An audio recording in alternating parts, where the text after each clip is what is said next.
ఈ గడ్డలో అడుగుపెట్టి మన రంగారెడ్డి జిల్లాలో ఉన్నటువంటి మన నినాదం ఇంకా గట్టిగా ఉండాలి. అందుకే అందరూ కూడా కోరుతా ఉన్నాను, రెండు చేతులు భారత్ మాతాకి నరేంద్ర మోడీ గారి నాయకత్వం, నరేంద్ర మోడీ గారి నాయకత్వం. మనకందరికి తెలుసు రీజనల్ రింగ్ రోడ్ వస్తున్నది. Regional ring road triple R road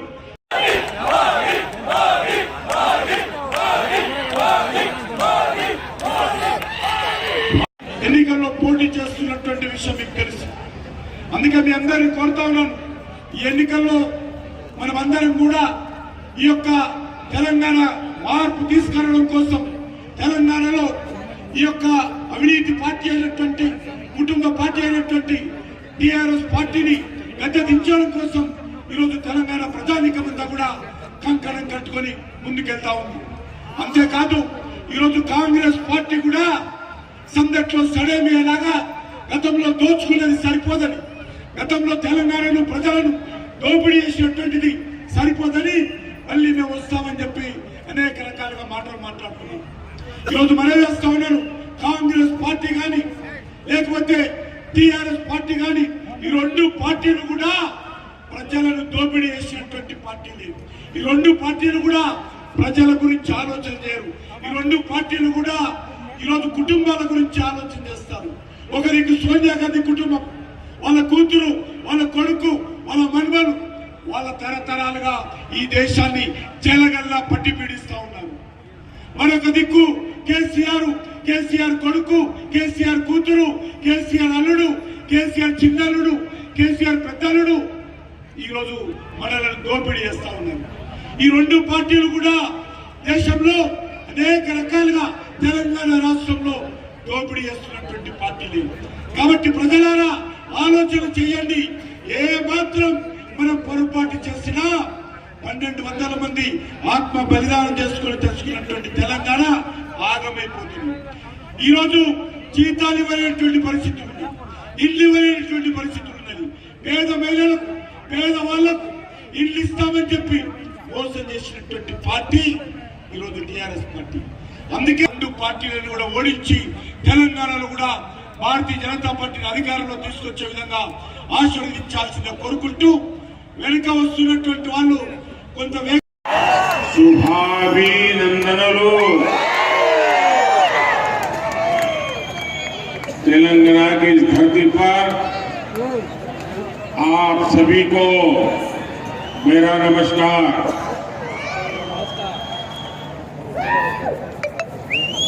Rangareddy जिले के कारण काफी प्रसिद्ध है। मैं हमारा भी चैनल है सर जी, नगरी का कोई नहीं है, हमारा भी है, जिसे शिव और गंगा की नगरी कहा जाता है। महेश्वरम की इस पुण्य भूमि पर आपके बीच आकर मुझे बेहद खुशी हो रही है। आप सभी ने इतनी बड़ी संख्या में यहां आकर स्पष्ट संदेश दे दिया है। राजनीति के ज्ञानियों को संदेश दे दिया है।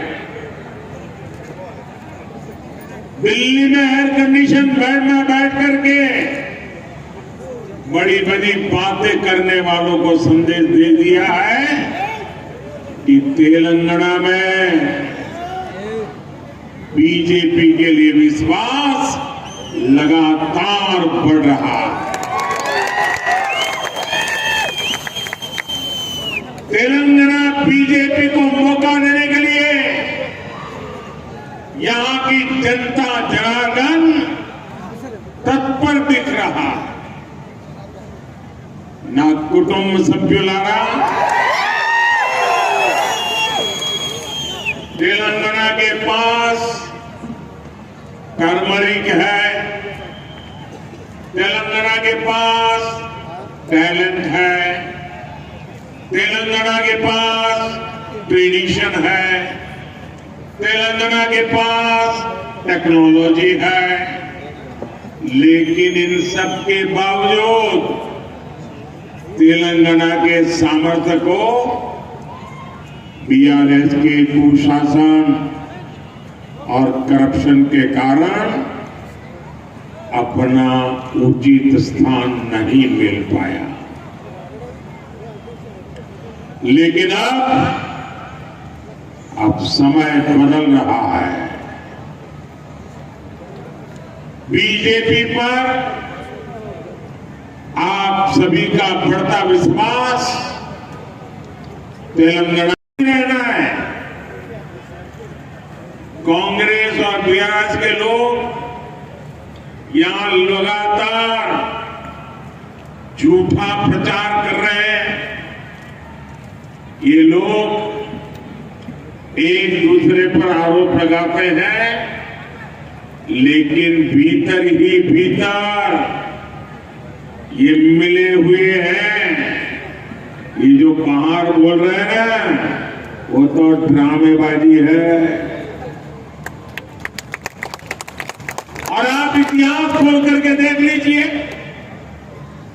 इनका रिश्ता तो 40-50 साल पुराना है। मैं आपको याद दिलाता हूं, केसीआर ने अपनी राजनीति की शुरुआत इस पॉलिटिकल पार्टी से की थी, कांग्रेस। किस पार्टी ने उन्हें 2004 में दिल्ली में कैबिनेट मिनिस्टर बनाया? कांग्रेस।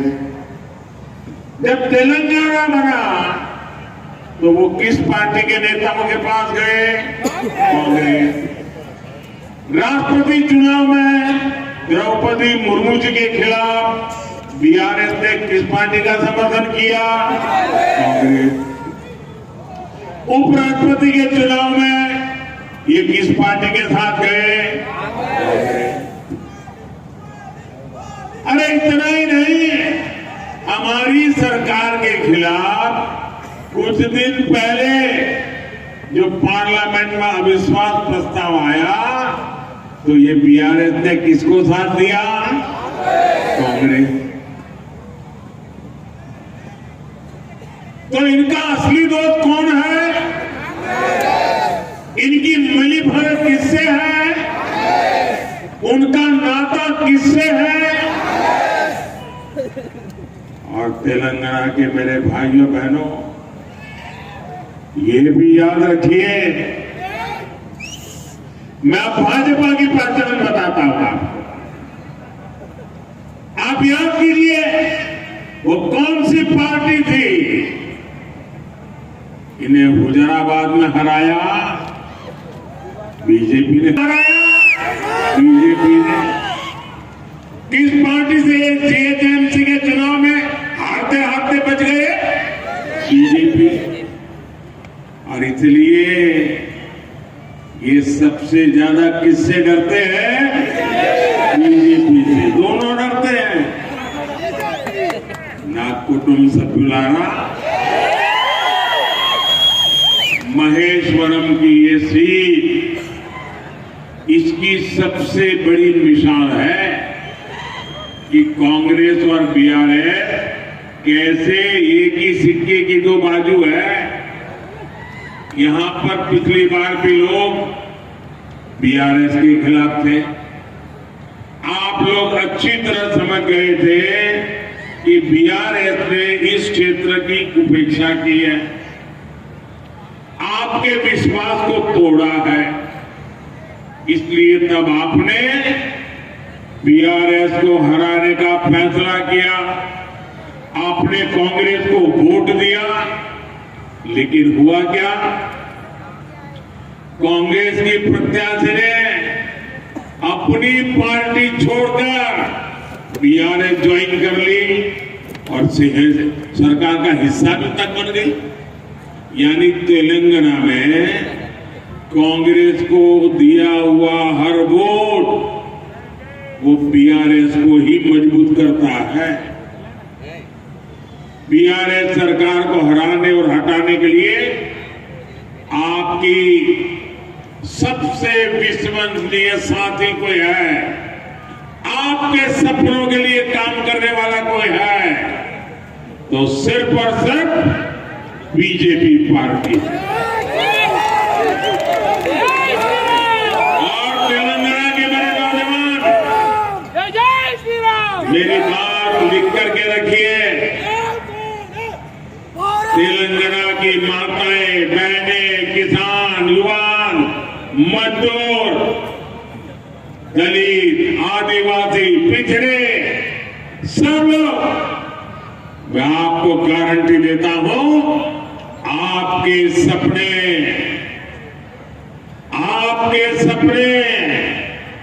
ये मोदी का संकल्प है। सीताराम केसरी ओबीसी थे, उस बुजुर्ग नेता को उठा करके कांग्रेस दफ्तर से बाहर फेंक दिया था।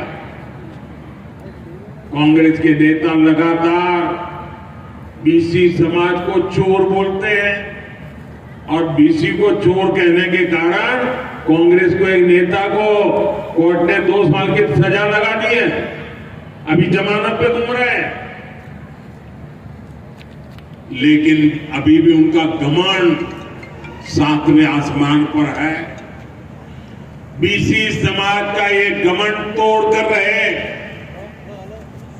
ये बीसी समाज कांग्रेस के घमंड को चूर चूर करके रहेगा और ये हम सब ने संकल्प करना है। ना कुटुंब सभ्युलारा, ये लोग शोषितों वंचितों के साथ नहीं, बल्कि इन्हें सबसे ज्यादा अपना स्वार्थ दिखता है।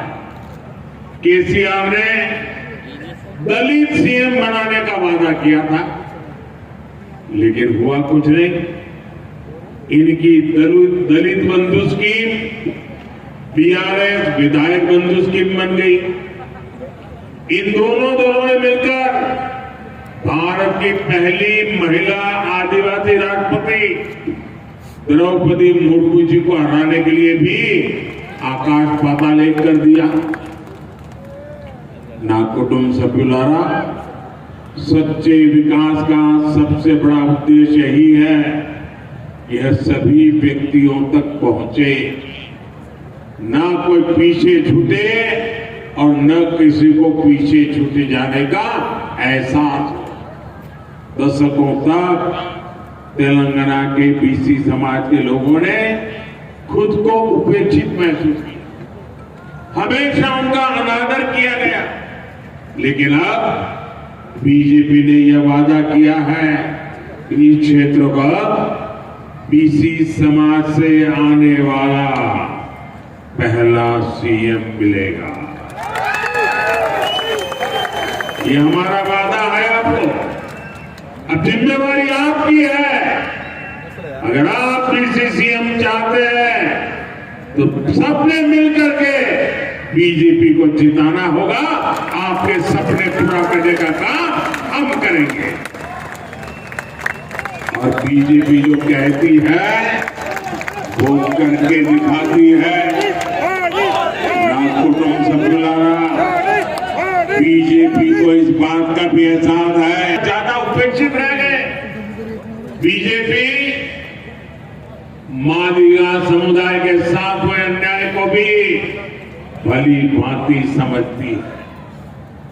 इस अन्याय का दूर करने के लिए भारत सरकार की कमेटी सारी प्रक्रिया को तेज करने का काम कर रही है। मादिगा समुदाय से जुड़ी एक बड़ी न्यायिक प्रक्रिया सुप्रीम कोर्ट में भी चल रही है। ये केस मजबूत हो सके, इसके लिए हम हर संभव प्रयास कर रहे हैं। इन सभी विषयों पर कल ही, क्योंकि मैं कल चुनाव प्रचार में से एक दिन दिल्ली गया था, तो कल ही मैंने दिल्ली में अफसरों सबको बुलाया और पूरा रोड मैप बना करके दिया है कि मुझे काम तुरंत चाहिए। साथियों, भाजपा सरकार में विकास का लाभ गरीबों, किसानों, महिलाओं और एससी, एसटी, बीसी समाज तक लगातार पहुंच रहा। हमने मुफ्त वैक्सीन, मुफ्त ration, PM Awas Yojana, Jan Dhan bank account, नल से जल, ऐसी कितनी ही योजनाएं आप लोगों के लिए शुरू की। हम गरीबों के लिए इतना काम इसलिए कर पा रहे हैं क्योंकि हमने अर्थव्यवस्था का कुशल प्रबंधन किया और घोटालों पर लगाम लगाई। लेकिन तेलंगाना में जो हो रहा है वो तो चौंकाने वाला है। ये बीआरएस सरकार में सरकारी कर्मचारियों को समय पर सैलरी नहीं मिल रही है, पेंशनर को समय पर पेंशन नहीं मिल पा रहा है। जो सरकार सैलरी और पेंशन तक नहीं दे पा रही, वो गरीब के लिए कैसे काम करेगी। मैं आपको ये विश्वास भी दिलाता हूं कि बीजेपी सरकार में सभी को सैलरी और पेंशन अपने समय पर मिला करेगा।